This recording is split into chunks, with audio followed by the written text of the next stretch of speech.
David Miller और साई सुदर्शन की दमदार बल्लेबाजी के दम पर गुजरात टाइटंस ने दर्ज की दिल्ली के खिलाफ शानदार जीत।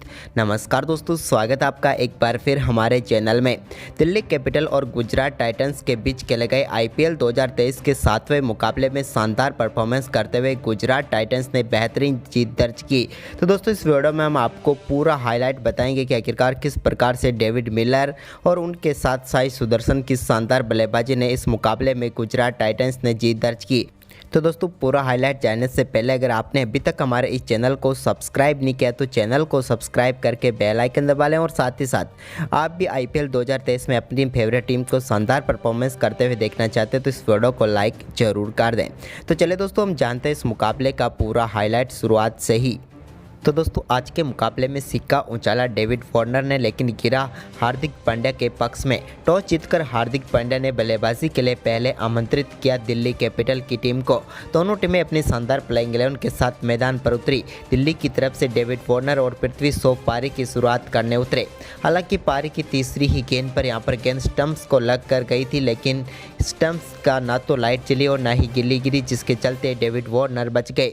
इसके बाद यहां पर एक वाइड का चौका जरूर मिला, जिसके साथ खाता खुला यहां पर टीम का। तो वहीं पर इसके बाद एक और शानदार चौका डेविड वार्नर के बल्ले से देखने को मिला पहले ओवर में।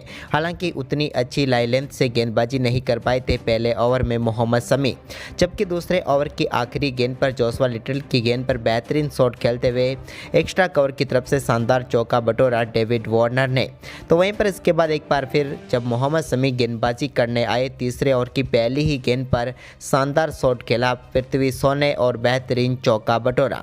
इस चौके के साथ ही यहां पर लग रहा था कि अब शानदार आगाज करेंगे पृथ्वी शॉ, लेकिन ऐसा नहीं हुआ और तीसरे ओवर की चौथी गेंद पर एक और बड़ा शॉट खेलने के चक्कर में गेंद को हवा में दे बैठे पृथ्वी शॉ और बेहतरीन कैच किया अल्जारी जोसेफ ने और मोहम्मद शमी ने पहली सफलता दिलाई गुजरात टाइटंस की टीम को।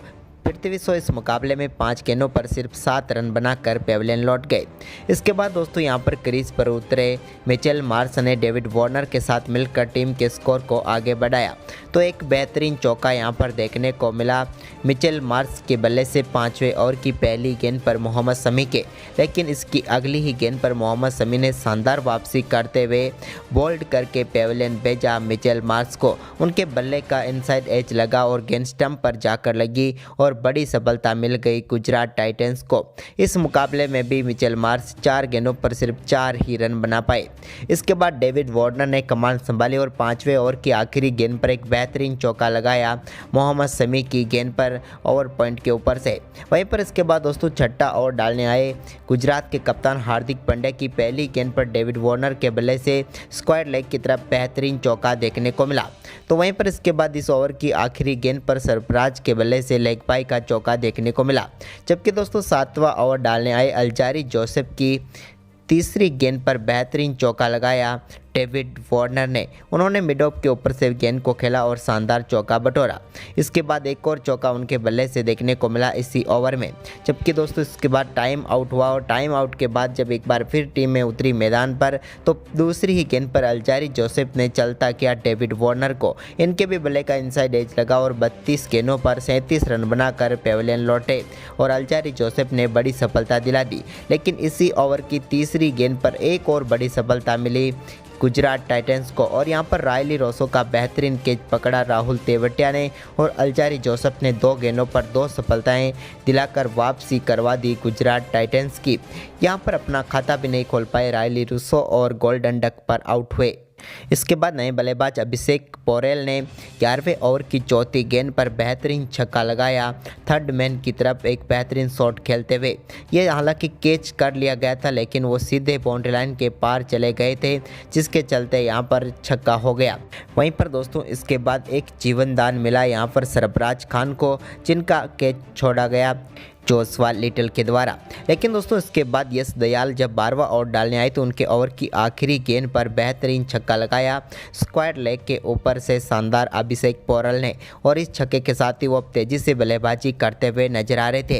लेकिन तभी यहाँ पर 13वां ओवर डालने आए राशिद खान ने दूसरी ही गेंद पर अभिषेक पोरेल को बोल्ड करके पेविलियन भेजा। एक शानदार गेंद पर वो बोल्ड हो गए और राशिद खान आज का पहला ओवर 13वें ओवर अपने डालने आए और उन्होंने दूसरी ही गेंद पर गुजरात को सफलता दिला दी। अभिषेक पोरल 11 गेंदों पर 20 रन बनाकर पेविलियन लौटे। इसके बाद आए अक्षर पटेल बल्लेबाजी करने तो उन्होंने 13वें ओवर की चौथी गेंद पर बेहतरीन चौका लगाया और इसी के साथ अपने खाता भी उन्होंने खोला। इसके बाद दोस्तों यहाँ पर अल्जारी जोसेफ गेंदबाजी करने आए 14वें ओवर में, तो चौथी इस ओवर की आखिरी गेंद पर एक और शानदार चौका अक्षर पटेल के बल्ले से देखने को मिला। वहीं पर इसके साथ ही यहाँ पर दूसरा टाइम आउट भी हुआ इस मुकाबले का। लेकिन दोस्तों फिर से जब मुकाबला शुरू हुआ तो यहाँ पर सरफराज खान ने शानदार बल्लेबाजी करनी चाहिए। हालांकि इसी बीच एक शानदार शॉट उनके बल्ले से देखने को मिला, लेकिन इसकी अगली ही गेंद पर राशिद खान ने उन्हें पेविलियन भेजा। राशिद खान की गेंद पर बड़ा शॉट खेलना चाहते थे सरफराज खान, लेकिन वहाँ पर जोशुआ लिटल ने इस बार शानदार कैच करते हुए उन्हें पेविलियन भेजा। 34 गेंदों पर 30 रन बनाए सरफराज खान ने। इसके बाद बारी थी अक्षर पटेल की, तो उन्होंने जोशुआ लिटल के 18वें ओवर की चौथी गेंद पर बेहतरीन छक्का लगाया और इस छक्के के साथ उन्होंने अपने टीम के स्कोर को आगे बढ़ाना शुरू किया।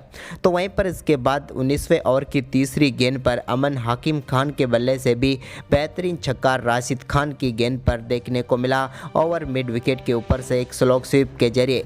लेकिन दोस्तों इसकी अगली ही गेंद पर वो एक और बड़ा शॉट खेलना चाहते थे, लेकिन इस बार राशिद खान ने एक कमाल की गेंद डाली थी और गेंद वहीं पर खड़ी हो गई और कप्तान हार्दिक पांड्या ने बेहतरीन कैच पकड़ा और एक और झटका लगा अमन खान के रूप में दिल्ली कैपिटल को। उन्होंने 8 गेंदों पर 8 रन बनाए। इसके बाद दोस्तों आखिरी ओवर की पहली गेंद पर अक्षर पटेल के बल्ले से बेहतरीन छक्का देखने को मिला। मोहम्मद शमी की गेंद को एक हाथ से ही उन्होंने बाउंड्री लाइन के पार भेज दिया।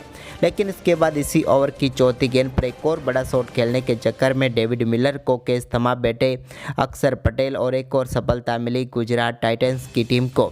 अक्षर पटेल ने इस मुकाबले में 22 गेंदों का सामना करते हुए 36 रनों की पारी खेली, लेकिन एक महत्वपूर्ण पारी खेल कर गए वो। इसके बाद आखिरी गेंद पर मोहम्मद शमी की गेंद को बेहतरीन तरीके से बाउंड्री लाइन के पार भेजा हेनरिक नोरकिया ने और एक और शानदार चौका बटोरा। वह यहाँ पर दिल्ली कैपिटल का स्कोर 162 रनों तक पहुँचाया। वहीं पर इस 163 रनों के लक्ष्य का पीछा करने उतरी गुजरात टाइटंस की तरफ से पारी की शुरुआत करने उतरे रिद्धिमान शाह, तो उनके साथ थे शुभमन गिल। लेकिन पहले ओवर की तीसरी गेंद पर खलील अहमद की गेंद को बेहतरीन चौके के लिए भेजकर शानदार शुरुआत कर दी रिद्धिमान शाह ने। तो वहीं पर इसी ओवर की अगली ही गेंद पर एक और शानदार चौका रिद्धिमान शाह के बल्ले से देखने को मिला, जबकि दोस्तों ओवर की आखिरी गेंद पर उनके बल्ले से शानदार छक्का देखने को मिला और पहले ही ओवर में गुजरात टाइटंस के लिए 14 रन बटोर लिए रिद्धिमान शाह ने और टीम की काफ़ी शानदार शुरुआत कर दी।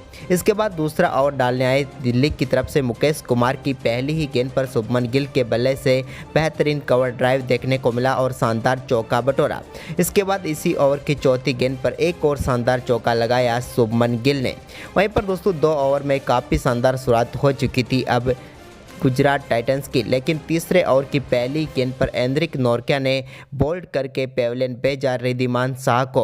143 की स्पीड से आई इस गेंद को समझ नहीं पाए रिद्धिमान शाह और बोल्ड होकर पेविलियन लौटे और पहली सफलता दिला दी दिल्ली को हेनरिक नोरकिया ने। यहाँ पर 7 गेंदों पर 14 रन बनाकर पेविलियन लौटे रिद्धिमान शाह। तो वहीं पर दोस्तों इसके बाद इसी ओवर की चौथी गेंद जो कि नो बॉल थी, जिस पर बेहतरीन शॉट खेला शुभमन गिल ने और काफ़ी शानदार चौका बटोरा। हालांकि इस फ्री हिट पर कोई फ़ायदा नहीं उठा पाए शुभमन गिल, लेकिन नो बॉल पर उन्होंने ज़रूर चौका लगाया।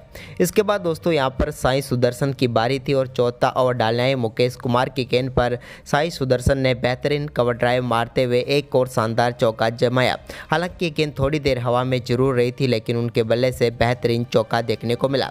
इसके बाद दोस्तों 5वें ओवर में एक और सफलता दिलाई हेनरिक नोरकिया ने और यहाँ पर बोल्ड कर के पेविलियन भेजा शुभमन गिल को। शुभमन गिल भी इस गेंद को समझ नहीं पाए क्योंकि 148 की स्पीड से ये गेंद थी, जिस पर बोल्ड कर दिया हेनरिक नोरकिया ने उन्हें। 13 गेंदों पर 14 रन बनाकर शुभमन गिल भी पेविलियन लौट गए। इसके बाद यहां पर एक और नो बॉल उनके द्वारा डाली गई, लेकिन यहां पर उस नो बॉल फ्री हिट पर पूरा फायदा उठाते हुए हेनरिक नोरकिया की गेंद को शानदार छक्के के लिए भेजा साई सुदर्शन ने विकेट के पीछे कलात्मक शॉट खेलते हुए एक बेहतरीन छक्का बटोरा। इसके बाद दोस्तों हार्दिक पांड्या की बारी थी, लेकिन हार्दिक पांड्या को कैच आउट करा के पेविलियन भेजा खलील अहमद ने। पावर प्ले की आखिरी गेंद पर हार्दिक पांड्या अपना कैच थमा बैठे विकेट कीपर अभिषेक पोरल को और तीसरा झटका लगा यहां पर गुजरात टाइटंस की टीम को। हार्दिक इस मुकाबले में 4 गेंदों पर सिर्फ 5 रन बनाकर खलील अहमद का शिकार बने। इसके बाद दोस्तों यहाँ पर टीम के लिए साई सुदर्शन और उनके साथ विजय शंकर ने टीम के स्कोर को आगे बढ़ाना शुरू किया। इसी बीच दोस्तों 10वें ओवर की दूसरी गेंद पर कुलदीप यादव के विजय शंकर के बल्ले से बेहतरीन चौका देखने को मिला। विजय शंकर ने काफ़ी शानदार शॉट खेला और एक बेहतरीन चौका बटोरा। इसके बाद यहां पर उन्होंने मिचेल मार्श के ओवर में भी एक शानदार चौका जड़ा। मिचेल मार्श अच्छी गेंदबाजी करे थे, लेकिन यहां पर बेहतरीन चौका विजय शंकर के बल्ले से देखने को मिला। इसके बाद दोस्तों यहां पर 12वां ओवर डालने आए खलील अहमद के ओवर में भी विजय शंकर के बल्ले से काफ़ी शानदार चौका देखने को मिला और दोनों बल्लेबाज अब पूरी तरह से यहां पर टीम के स्कोर को आगे बढ़ा रहे थे और दोनों के बीच शानदार 50 रनों की पार्टनरशिप भी पूरी हो चुकी थी। लेकिन इसके बाद 14वें ओवर में दिल्ली कैपिटल को एक और सफलता दिलाई मिचेल मार्श ने। उन्होंने विजय शंकर को LBW आउट करके पेविलियन भेजा। हालांकि उन्हें अंपायर ने आउट नहीं दिया था, लेकिन दिल्ली ने रिव्यू किया और रिव्यू सक्सेसफुल हुआ और पेविलियन भेजा विजय शंकर को। विजय शंकर अच्छी बल्लेबाजी कर रहे थे, लेकिन 23 गेंदों पर 29 रनों की पारी खेलकर पेविलियन लौटे। 3 चौके उन्होंने जड़े। लेकिन दोस्तों इसके बाद क्रीज पर उतरे डेविड मिलर को हालांकि कुलदीप यादव की गेंद पर आउट दे दिया गया था, लेकिन उन्होंने रिव्यू लिया और वो बच गए। लेकिन इसके बाद यहां पर डेविड मिलर ने कमाल की बल्लेबाजी शुरू की। मुकेश कुमार के ओवर से यानी कि 16वें ओवर की चौथी गेंद पर डेविड मिलर के बल्ले से शानदार छक्का देखने को मिला। मुकेश की गेंद को उन्होंने काफ़ी शानदार तरीके से बाउंड्री लाइन के पार भेजा डीप मिड विकेट के ऊपर से। तो वहीं पर इसकी अगली ही गेंद पर उनके बल्ले से एक और शानदार छक्का देखने को मिला और ये छक्का भी काफ़ी शानदार था, क्योंकि 76 मीटर दूर जाकर गिरा था मिड ऑन के ऊपर से। वहीं पर इसके ओवर की आखिरी गेंद पर भी उन्होंने शानदार चौका जड़कर इस ओवर में दोनों बल्लेबाजों ने 20 रन बटोरे और यहां पर तय कर दी गुजरात टाइटंस की जीत। इसके बाद दोस्तों शानदार बल्लेबाजी करते हुए साई सुदर्शन जो कि बेहतरीन बल्लेबाजी कर रहे थे और उनके बल्ले से भी एक बेहतरीन छक्का देखने को मिला। साई सुदर्शन के बल्ले से ये छक्का देखने को मिला 17वें ओवर की आखिरी गेंद पर, जब उन्होंने एनरिक नोर्किया की गेंद को बेहतरीन तरीके से बाउंड्री लाइन के पार भेजा और अपना अर्धशतक पूरा किया। वहीं पर इसके बाद दोस्तों 18वें ओवर की दूसरी गेंद पर खलील अहमद की गेंद को बेहतरीन बाउंड्री लाइन के पार भेजा डेविड मिलर ने। तो वहीं पर इसके बाद 18वें ओवर की तीसरी गेंद पर 1 रन लिया और दोनों बल्लेबाजों के बीच 50 रनों की पार्टनरशिप भी पूरी हो गई। जबकि दोस्तों 19वें ओवर की पहली ही गेंद पर 2 रन बनाकर डेविड मिलर ने शानदार जीत दिला दी गुजरात टाइटंस को और यहां पर दिल्ली कैपिटल को 6 विकेट से हार का सामना करना पड़ा। गुजरात ने अपनी दूसरी जीत दर्ज की, तो वहीं पर दिल्ली की यह दूसरी हार है। तो दोस्तों आपको किस खिलाड़ी का परफॉर्मेंस आज सबसे बेहतरीन लगा, हमें कमेंट में ज़रूर बताएं और इस वीडियो को ज़्यादा से ज़्यादा शेयर करें। धन्यवाद।